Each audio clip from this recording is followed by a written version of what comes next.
नए नए सीखेंगे, जिनके हम मीनिंग सीखेंगे और उनकी हम इन्हें कैसे बोलते हैं, इन्हें कैसे प्रोनाउंस करते हैं, ये वर्ड्स हम सीखेंगे।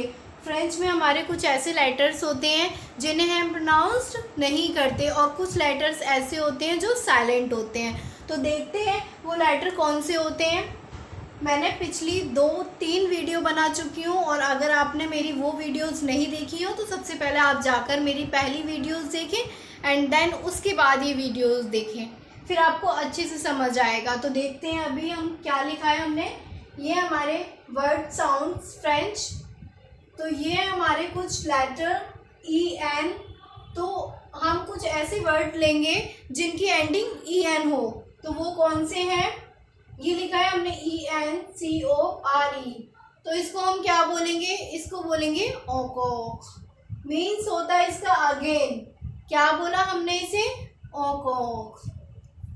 EN का साउंड आपको पता है, मैंने बताया है। EN को हम ओ बोलते हैं और ENCORE ओकॉक मीन्स अगेन।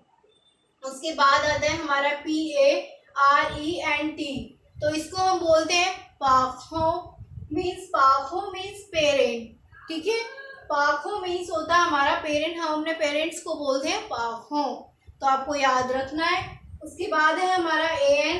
तो AN को हम क्या साउंड देते हैं? AN को इस word pronounce same way EN। जैसे हम EN को प्रोनाउंस करते हैं ओ, ऐसे ही हम AN को भी सेम प्रोनाउंस करते हैं ओ। ठीक है, उसके बाद आता है हमारा EU।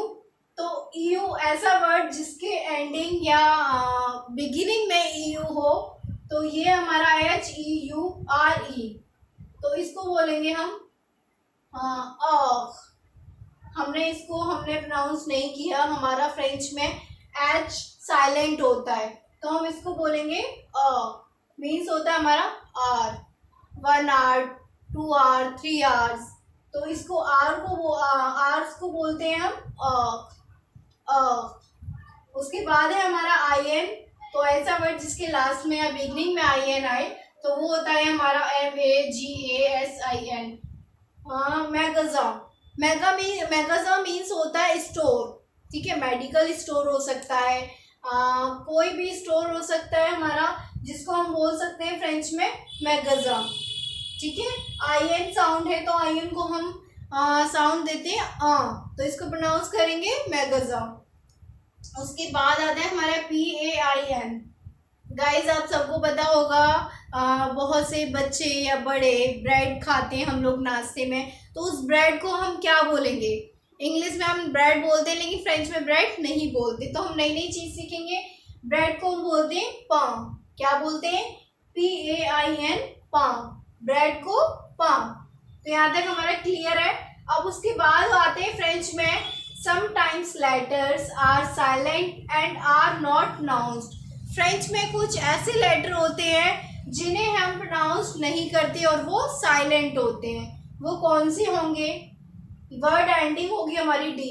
जैसे कि D, अब किसी वर्ड में D आता है, तो जैसे कि CHAUD। तो इसको हम क्या बोलेंगे? इसको प्रोनाउंस करेंगे शो। शो मीन्स होता है हमारा हॉट। शो मीन्स मीनिंग होता है हॉट। तो हॉट क्या हो सकता है? हॉट वाटर हो सकता है हमारा, hot water, hot milk.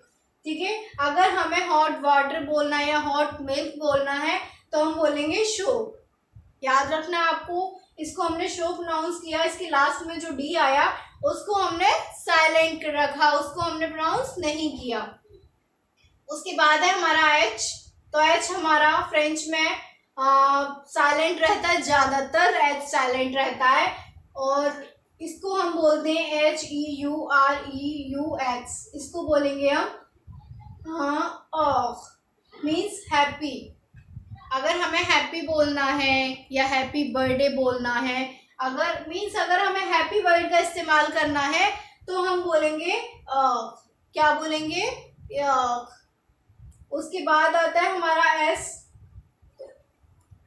S को बोलेंगे, एस को हम ऐसा वर्ड चुनेंगे जिसके लास्ट में एस आए, तो COMPRIS। तो इसको बोलेंगे हम कॉम्प्री। हमने एस को इंक्लूड नहीं किया, तो इसीलिए ऐसे वर्ड हैं ये जिन्हें हम प्रोनाउंस नहीं करते। कॉम्प्री, कॉम्प्री में हमने एस को बोला नहीं बोला, तो इसको प्रोनाउंस करेंगे कॉम्प्री। और इसका मीनिंग होता है हमारा इंक्लूडेड, किसी भी चीज़ को या किसी भी थिंग को या किसी भी सामान को किसी चीज़ में इंक्लूड करना। अगर हमें इंक्लूडेड वर्ड का इस्तेमाल करना है तो हमें कॉम्प्री फ्रेंच में बोलना पड़ेगा और इस वर्ड्स का मीनिंग याद करना पड़ेगा। अच्छा, फ्रेंच में ऐसा नहीं है कि हमारा एक वर्ड का एक ही मीनिंग होता है, फ्रेंच में हमारे एक ही वर्ड के कई मीनिंग होते हैं, तो ये आपको याद रखना है। उसके बाद होता है हमारा टी, तो टी को हम देखेंगे ACHAT, लास्ट में हमारा टी आया, लेकिन हम इसे भी प्रोनाउंस नहीं करेंगे, इसे हम क्या पढ़ेंगे, आशा। क्या पढ़ेंगे, आशा। आशा मीन्स होता है परचेज, किसी चीज़ को परचेज करना, किसी चीज़ को खरीदना। तो अगर हमें किसी चीज़ को परचेज करना है और अगर परचेज वर्ड को इस्तेमाल करना है तो हमें आशा का इस्तेमाल करना होगा। उसके बाद आता है हमारा एक्स, तो XCHOIX, ज़्यादातर हम लोग ये वर्ड इस्तेमाल करते हैं, लेकिन हमें इसको यूज़ में लेने के लिए भी इसका मीनिंग याद रखना पड़ेगा। तो इसको पढ़ेंगे हम श्वा। क्या पढ़ेंगे, श्वा। हमने एक्स को प्रोनाउंस नहीं किया, एक्स हमारा साइलेंट हो गया और इसको पढ़ा हमने श्वा। श्वा का मीनिंग होता है चॉइस। तो अगर हमें पता है कि हमें अपनी चॉइस के लिए कुछ बोलना है या हमें चॉइस वर्ड यूज़ करना है तो हमें फ्रेंच में श्वा याद रखना पड़ेगा और हमें इनके मीनिंग बहुत जल्दी से याद करने पड़ेंगे, जिससे कि हम अपने डेली यूज़ में वर्ड्स को बोल सकें जो कि हमें अच्छे से याद हो जाए। तो चॉइस को बोलते हैं हम श्वा। तो ये हमारे कुछ लेटर हैं जो कि फ्रेंच में साइलेंट रहते हैं ज़्यादातर, ठीक है। तो मैंने इसीलिए कुछ लेटर लिखे हैं ताकि आपको याद भी हो जाए और उसकी प्रोनाउंसिएशन भी समझ आए और उनकी मीनिंग भी समझ आए। तो ये हमारे आज की वीडियो। अगर आपको मेरी वीडियो पसंद आई हो तो लाइक, शेयर एंड कमेंट करना बिल्कुल ना भूलें। हम मिलेंगे ऐसी नई नई चीज़ों के साथ, हम नई नई वर्ड्स, नई नई मीनिंग जानेंगे और नई नई चीज़ सीखेंगे। तो अब मिलेंगे हम इससे नेक्स्ट वीडियो में।